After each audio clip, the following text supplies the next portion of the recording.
إن الحمد لله نحمده ونستعينه من يهده الله فلا مضل له ومن يضلل فلا هادي له وأشهد أن لا إله إلا الله وأن محمد رسول الله صلى الله تعالى عليه وعلى آله وسلم تسليما كثيرا أما بعد. معزز سامعین اکرام، السلام علیکم. یہ عقیدہ عذاب القبر کے سلسلے کی تیسری قسط ہے. اس سیریز میں ہم کوشش کر رہے ہیں کہ اسلام کے ایک انتہائی اہم اور بنیادی عقیدے یعنی عقیدہ عذاب القبر کو قرآن اور احادیث صحیحہ کی روشنی میں سمجھ سکیں، تاکہ اس حوالے سے امت کے اندر جو وسیع پیمانے پر اختلاف پایا جاتا ہے اس کا سدباب ممکن ہو سکے اور ہم درست عقیدے کا تعین بھی کر سکیں. اس سے پہلے قسط نمبر 2 میں ہم نے قرآن و احادیث صحیحہ کی روشنی میں یہ دیکھا تھا کہ مرنے کے بعد انسان کی روح کے ساتھ کیا معاملہ پیش آتا ہے. ہم نے قرآن اور احادیث صحیحہ کی روشنی میں یہ پایا تھا کہ مرنے کے فوراً بعد انسان کی روح کو عذاب و راحت سے دوچار کیا جاتا ہے، اور اس عذاب و راحت کا مقام دراصل جنت یا جہنم ہے. نیز اللہ تعالیٰ نے اپنی کتاب اور محمد رسول اللہ صلی اللہ علیہ وسلم نے بھی ہمیں کئی شخصیات کے عذاب و راحت کے بارے میں خبر دی جو کہ صحیح حدیث کی صورت میں ہمارے پاس موجود ہے، اور ان تمام اخبار میں عذاب کا مقام جہنم جبکہ راحت کا مقام جنت ہی بتایا گیا ہے. اس کے فوراً بعد جو سوال ہمارے ذہن میں آتا ہے وہ یہ ہے کہ اگر روح کے ساتھ جنت یا جہنم میں یہ معاملہ پیش آ رہا ہے تو پھر مرنے کے بعد جسم کے ساتھ کیا معاملہ پیش آئے گا؟ سامعین کرام، یہ سمجھنا ہمارے لیے ضروری ہے کہ بنیادی طور پر انسان دو چیزوں کا مرکب ہے، روح اور جسم. جب روح جسم میں داخل کی جاتی ہے تو زندگی وجود میں آتی ہے، اور جب یہ جسم سے نکال لی جاتی ہے تو موت واقع ہو جاتی ہے. جب ایک انسان کا وقت اس دنیا میں پورا ہو جاتا ہے تو اللہ کے حکم سے ملک الموت آ کر اس کی روح نکال لیتا ہے، اور یوں انسان کے جسم سے روح نکلتے ہی اس کی موت واقع ہو جاتی ہے، اور اب قیامت تک کے لیے جسم مردہ ہو جاتا ہے. سورۃ المومنون آیات 15 اور 16. اللہ تبارک و تعالی فرماتے ہیں کہ ثم انکم بعد ذلک لمیتون، پھر اس زندگی کے بعد تمہیں موت آ جانی ہے. ثم انکم یوم القیامت تبعثون، اور پھر اس کے بعد تم قیامت کے دن ہی اٹھائے جاؤ گے.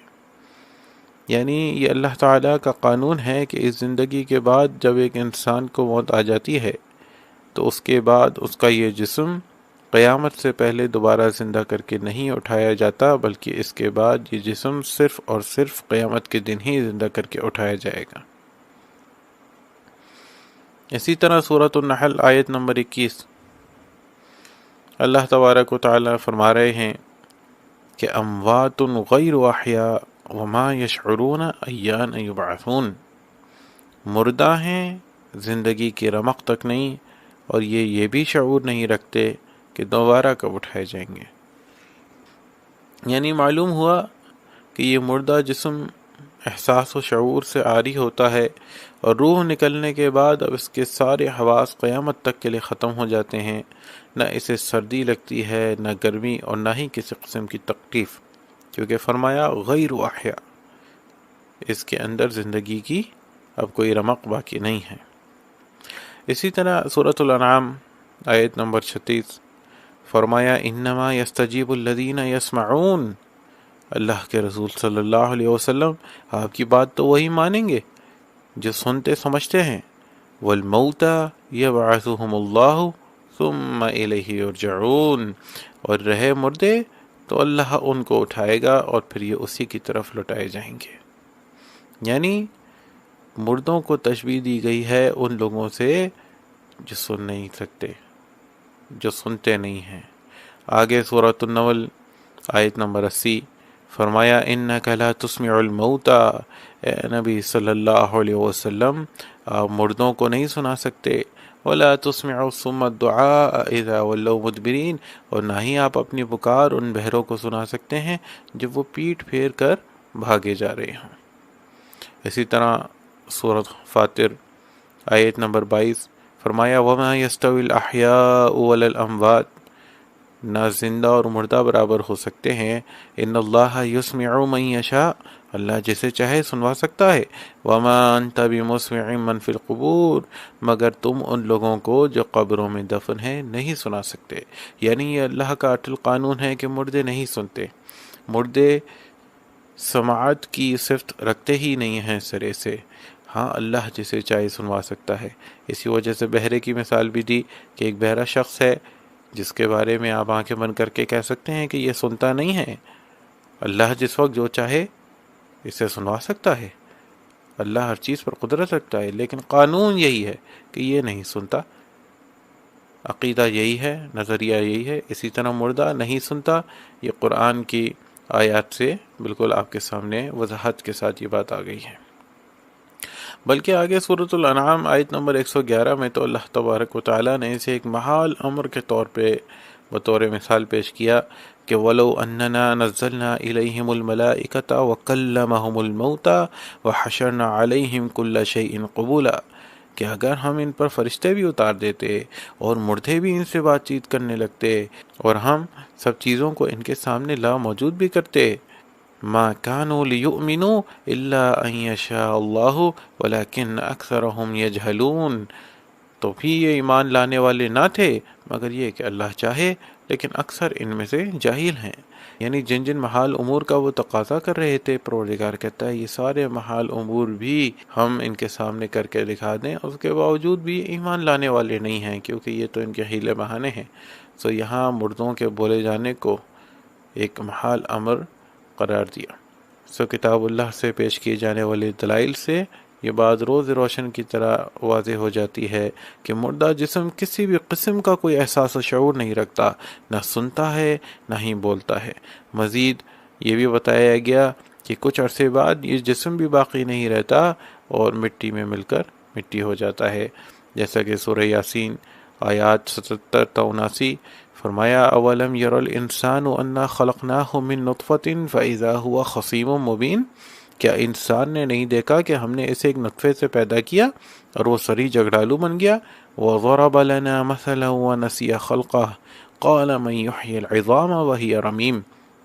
اور یہ انسان ہمارے بارے میں مثالیں بیان کرنے لگا اور اپنی پیدائش کو بھول گیا اور کہنے لگا کہ ہماری ہڈیاں بوسیدہ ہو جائیں گی تو کون انہیں زندہ کرے گا؟ قل یحییھا الذی انشأھا اول مرہ، ان کو جواب دو کہ وہی اللہ زندہ کرے گا جس نے ان کو پہلی دفعہ پیدا کیا تھا، وہو بکل خلق علیم، اور وہ ہر قسم کا پیدا کرنا جانتا ہے۔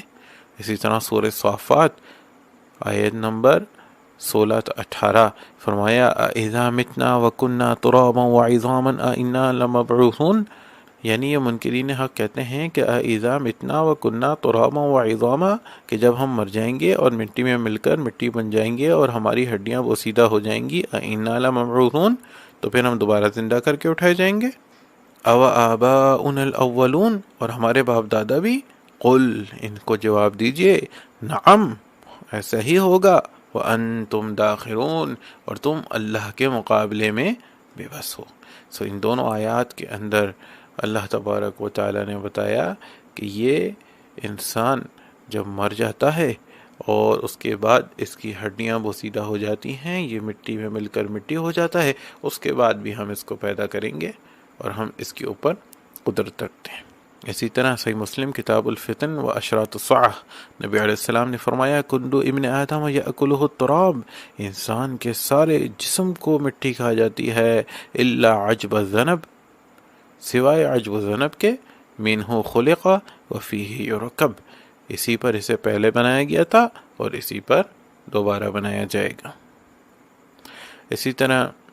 سورۃ القاف کے اندر اللہ تبارک و تعالی نے فرمایا کہ قد علمنا ما تنقص الارض منہم وعندنا کتاب حفیظ، مٹی ان کے جسموں سے جو کچھ بھی کھا رہی ہے وہ ہمارے علم میں ہے۔ یعنی نہ صرف انسان کے جسم کو مٹی کا کھا لینا یہ ایک اٹل حقیقت ہے، بلکہ وہ مٹی جس وقت جو کچھ کھا رہی ہے لمحہ بلمحہ کی صورتحال سے پروردگار واقف ہے، اور یہ پروردگار کے علم کے اندر ہے۔ اسی طرح سے بخاری کتاب تفسیر القرآن کے اندر ابو ہریرہ رضی اللہ عنہ سے مروی روایت ہے کہ نبی علیہ السلام نے فرمایا سور کی 2 پھونکوں کے درمیان 40 کا وقفہ ہوگا۔ پوچھنے والے نے پوچھا کہ 40 دن کا وقفہ؟ ابو ہریرہ رضی اللہ عنہ نے جواب دیا کہ کہہ نہیں سکتا۔ پھر کہنے والے نے کہا 40 ماہ کا وقفہ؟ کہا یہ بھی نہیں کہہ سکتا۔ پوچھنے والے نے پھر کہا کہ 40 سال کا وقفہ؟ ابو ہریرہ رضی اللہ عنہ نے جواب دیا یہ بھی نہیں کہہ سکتا، لیکن اس بات کو رسول اللہ صلی اللہ علیہ وسلم سے میں نے سنا کہ اس وقفے کے بعد اللہ تبارک و تعالی آسمان سے بارش برسائے گا اور لوگ اس سے ایسے اگ پڑیں گے جیسے سبزہ اگتا ہے۔ انسان کے جسم کی کوئی چیز ایسی نہیں جو برباد نہ ہو جائے سوائے عجب الذنب کے، کہ اسی پر انسانی جسم کو قیامت کے دن دوبارہ بنایا جائے گا۔ سامعین اکرام، بیان کردہ قرآنی آیات و احادیث سے یہ بات ثابت ہوتی ہے کہ موت کے بعد جہاں روح راحت یا عذاب کے لیے جنت یا جہنم میں داخل کر دی جاتی ہے، وہاں یہ مردہ جسم گل سڑ جاتا ہے اور ہڈیاں بھی بوسیدہ ہو کر ایک نہ ایک دن مٹی میں مل جاتی ہیں، سوائے عجب و ذنب کے کہ جس کے ذریعے اس مردہ جسم کو قیامت کے دن دوبارہ تخلیق کیا جائے گا۔ اور قیامت کے دن دوبارہ جسموں کا تخلیق کیا جانا بھی اس بات پر دال ہے کہ یہ جسم پہلے سے موجود نہیں ہوں گے، کیونکہ تخلیق اسی کو کیا جاتا ہے جس کا کوئی وجود نہ ہو۔ بہرحال مرنے کے بعد اس جسم میں زندگی کی رمق باقی نہیں رہتی، بلکہ یہ مردہ اور بے جان ہو جاتا ہے۔ اب یہاں یہ ایک اہم نقطہ بیان کرنا بھی ضروری ہے کہ بہت سارے ہمارے بھائی جو اس بات کے قائل ہیں کہ یہ اسی دنیاوی قبر کے اندر عذاب و راحت ہوتی ہے، اور ان کے سامنے جب متلایا جاتا ہے کہ یہ مردہ جسم جو ہے یہ مٹی میں مل کر ایک نہ ایک دن مٹی ہو جاتا ہے، یہ ہڈیاں بوسیدہ ہو جاتی ہیں، تو کئی واقعات کو وہ تاریخ سے لے آتے ہیں یا کچھ مثالیں وہ میڈیا کے اوپر لے آتے ہیں کہ دیکھیے جی اتنے عرصے بعد یہ قبر کشائی کی گئی یا قبر کھل گئی بارش کے اندر اور اندر سے کسی کا پاؤں نکلا، وہ بالکل صحیح سلامت تھا، یہ کسی کی جب میت کو دوسری جگہ دفن کیا جانے لگا تو وہاں وہ بالکل صحیح سلامت نکلی۔ تو میرے بھائیوں، بات یہ ہے کہ یہ ہماری بات نہیں ہے، اللہ اور اس کے رسول صلی اللہ علیہ وسلم کی بتائی ہوئی بات ہے، جو قرآن کی آیات اور جو صحیح بخاری کی احادیث آپ کے سامنے پیش کی ان سے بالکل واضح ہے کہ یہ مردہ جسم ایک نہ ایک دن مٹی میں مل کر مٹی ہو جاتا ہے۔ اب مٹی کی خصوصیات اور پھر کس نے کب مکمل طور پر مٹی کے اندر مل جانا ہے یہ تو پروردگار جانتا ہے، لیکن پروردگار نے جو بات ہمیں بتائی بھی ہے اور ہمارے عام مشاہدے کے اندر ہے کہ یہ قبریں بار بار استعمال کی جاتی ہیں، تو یہ اس صورت میں استعمال کی جا سکتی ہیں جب پرانی جو اس کے اندر دفن شدہ لاش تھی وہ مٹی میں مل کر مٹی ہو گئی ہو یا وہ گل سڑ گئی ہو۔ بہرحال آگے چلتے ہیں۔ سورۃ الفاتر آیات 19 تا 22 میں پروردگار نے مختلف متضاد چیزوں کی امثال دے کر بھی سمجھایا کہ مردہ جسم کسی بھی طور پر ایک زندہ جسم کی مانند نہیں سمجھا جا سکتا۔ وما یستوی الاعمی والبصیر، اندھا اور آنکھوں والا برابر نہیں، ولا الظلمات والنور، نہ ہی تاریکی اور روشنی یکساں ہیں، ولا الظل ولا الحرور، نہ ہی چھاؤں اور دھوپ ایک جیسی ہے، اور اسی طرح وما یستوی الاحیاء ولا الاموات، زندہ اور مردہ بھی ایک دوسرے کے برابر نہیں ہے۔ یعنی جس طرح ایک صاحب بصارت شخص اور بینائی سے محروم ایک نابینا برابر نہیں ہو سکتے، تاریکی روشنی کی اور دھوپ چھاؤں کی ضد ہے، بالکل اسی طرح زندہ بھی مردہ کی ضد ہے، اور ان میں کوئی خصوصیت بھی مشترکہ نہیں۔ ایک زندہ انسانی جسم میں تمام حواس موجود ہوتے ہیں، وہ احساس و شعور رکھتا ہے، سوچنے کے لیے دماغ، دیکھنے کے لیے آنکھ، سننے کے لیے کان، بولنے کے لیے منہ اور زبان ہوتے ہیں، لیکن مردہ جسم کے تمام احساس قیامت تک کے لیے چھین لیے جاتے ہیں، اور یہ ہر قسم کے شعور سے عاری ہوتا ہے۔